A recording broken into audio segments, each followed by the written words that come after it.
Hi everyone and welcome back to Teach Me in 10. In today's episode we're talking to Dr. Jerome Burke, a medical toxicologist with over 20 years of experience in clinical and non-clinical toxicology. Jerome will be joining us to talk about all things PFAS. Hi Jerome, thank you so much for joining us today. So my first question for you is, what are PFAS and why are they often called forever chemicals? PFAS stands for per and polyfluoroalkyl substances. This is a large family of man-made chemicals, and to this point, roughly 4,000 that exist in the family. The initial story of the creation of PFAS, it began in the 1930s, and there was a chemist at DuPont that was working and trying to discover a new refrigerant. He accidentally discovered Teflon. And with this was an amazing discovery because of this class of chemicals properties. And they were able to repel water, they were able to repel oil and heat, something that scientists at that time had never seen.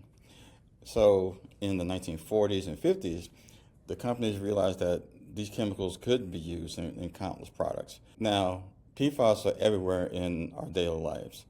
They're in nonstick cookware, which we just discussed, water-resistant clothing and shoes. We have food packaging, like pizza boxes and microwave popcorn. This is for basically grease-resistant containers. Stain-resistant carpets and furniture. If you know Scotch Guard, you spray it on, you wipe it up, and there's it's easy to clean up and no stain. Firefighting foam, which is used at airports. And on the news, you've probably seen if the plane catches on fire, you see this white foam that's actually being put onto the fire of the plane due to the fact that oil and water don't mix. And then there's also some cosmetic and personal care products. The PFAS are nicknamed forever chemicals because they almost never break down in nature. We're talking about they have chemical bonds that are very strong, hold the chemical together, and they're pretty much some of the strongest bonds in chemistry. And even with rain, sunlight, and bacteria, our body natural processes can't break these chains apart.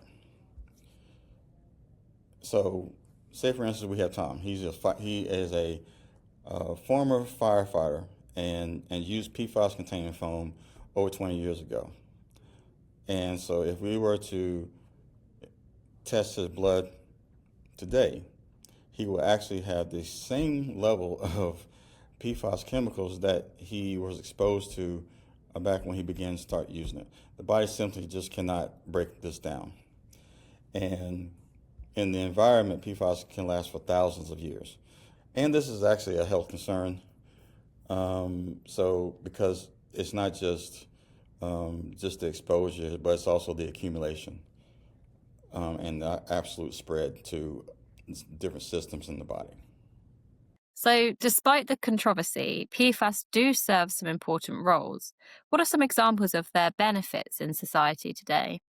Despite these health concerns, PFAS do provide very important benefits to our lives on a daily basis, and not just here in the United States, but throughout the world.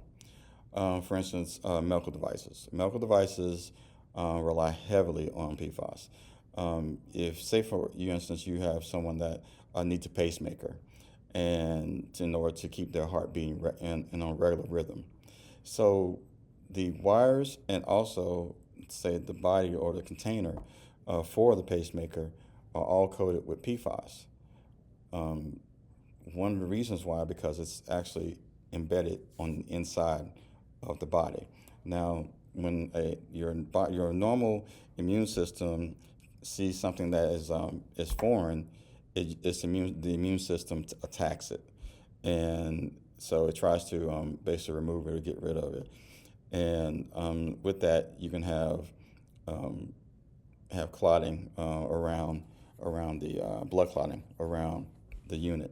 So therefore, with this, using PFAS, you're able to prevent blood clots and you can ensure that the device is actually reliable for many decades. And then there's the firefighting. And as the example I gave previously, if there's a jet fuel fire, there at an airport, they use this to extinguish the fire. It reduces the amount of oxygen that the fire can take in, and therefore puts it out.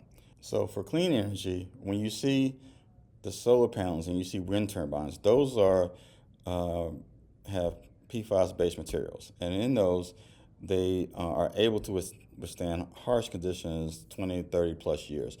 If you didn't have these clean energy or sustainable energy products covered or coated in PFAS, they could degrade fairly quickly. And finally, we want to look at electronics. And with those electronics, we're looking at, say, your smartphone or the computer, which I'm recording on.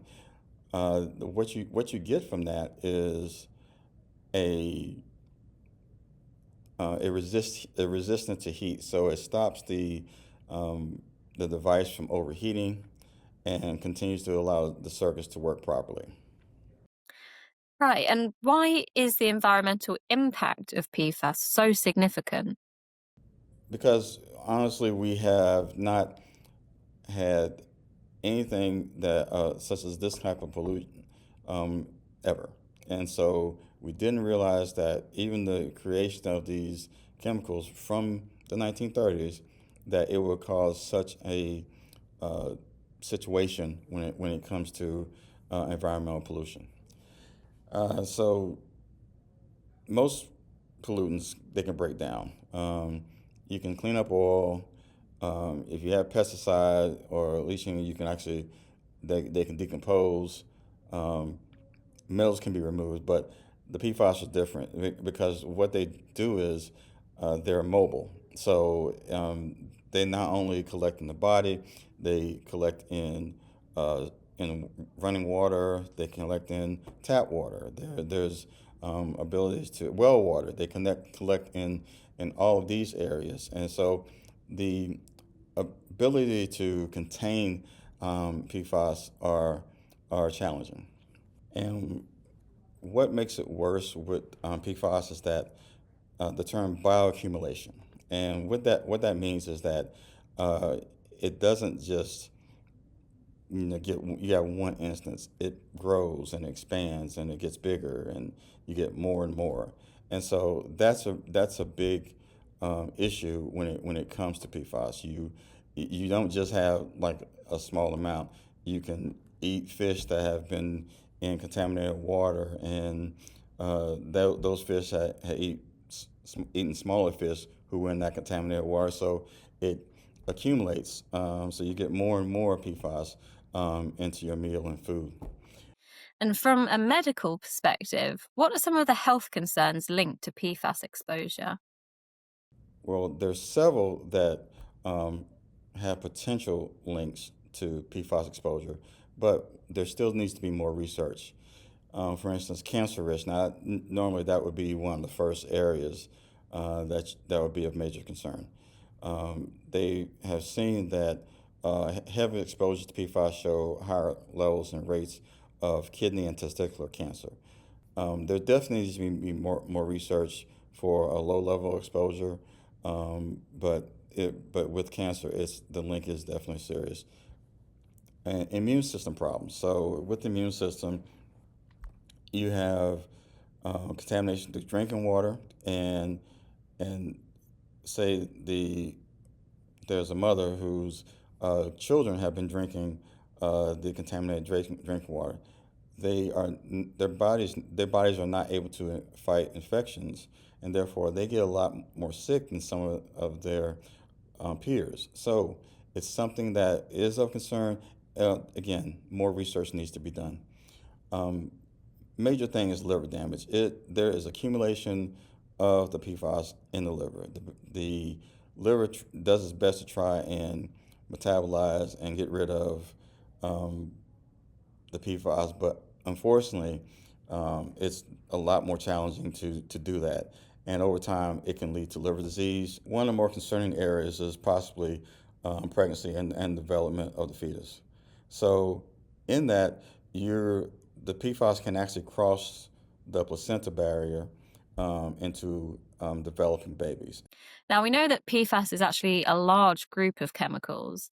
Are there important distinctions or trends within the group that people should be aware of? This PFAS is a family of 4,000 plus chemicals, but there are very important differences.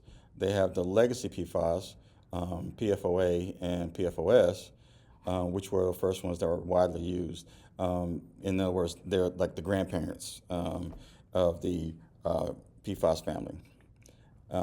They've been around. They've caused the most problems because we haven't been able to break them down as readily, and they've tried to phase them out and create new PFAS as for these products. The legacy PFAS tend to stay in the body longer, and they also travel further in the environment. They're long chain.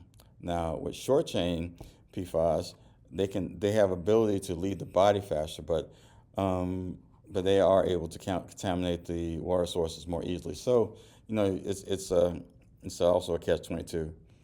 Great. And then to wrap up, I was thinking, could you speak a bit about what current regulations look like around PFAS, both in the US and globally? Are we seeing any major shifts?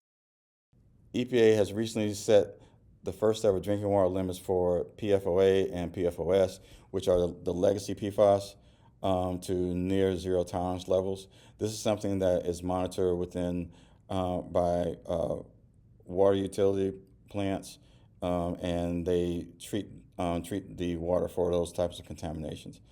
And it's something that is ongoing. The military is doing its best to change how they use firefighting foam. They want to be able to find alternatives to that. The European Union is actually moving even faster. It's considering restricting nearly all PFAS except for those that are truly essential. And globally, the Stockholm Convention, which is an international treaty, has added several PFAS to its list, banning persistent organic pollutants. This means countries worldwide are committed to eliminating these types of chemicals. Awareness is growing and science is advancing, and governments are finally taking action on what many consider one of the most significant environmental health challenges of our time. Thanks, Jerome, and thank you for joining us for another episode of Teach Me in 10. If you want to see more, make sure you subscribe to catch the next episode coming soon.